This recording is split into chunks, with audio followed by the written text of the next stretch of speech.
This is Wild About Utah. Birds foster community connections. I don't know why, but birds possess a special power to connect diverse communities. You see, birds don't discriminate. They don't care who you are, what you look like, where you live, or what you believe.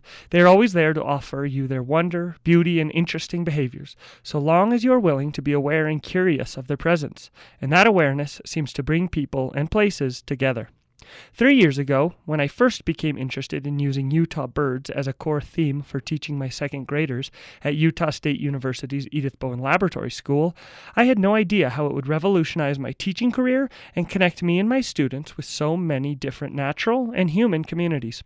Personally, I formed connections with people and places I would have never expected, such as the Bear River Migratory Bird Refuge, the Cornell Lab of Ornithology, Bridgerland Audubon Society, this Utah Public Radio community, various natural resource professors at USU, untold numbers of new, beautiful outdoor locations around the state, and even various important state educational stakeholders. But beyond me, I'm most excited to see how an increased awareness of Utah birds has led to my students making connections in their own lives.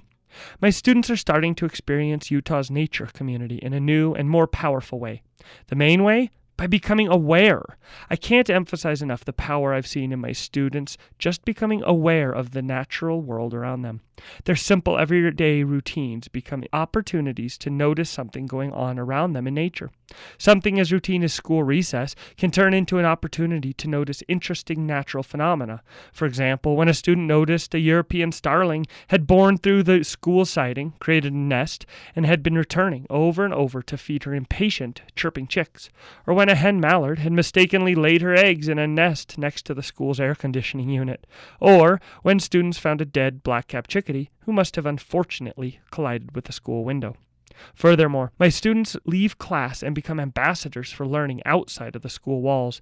They make connections to learning at home and get involved in their local communities in new ways. I've had countless students convince their families to get outside and explore a new local nature area in search of birds.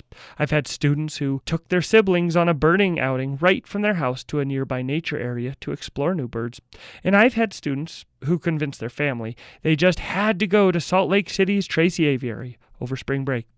These examples epitomize how birds bridge connections between students' home and school knowledge, bridge connections between my students and other people in their lives, and bridge connections between my students' own lives and the natural environment around them. This is Dr. Joseph Kozlowski, and I am wild about outdoor education in Utah.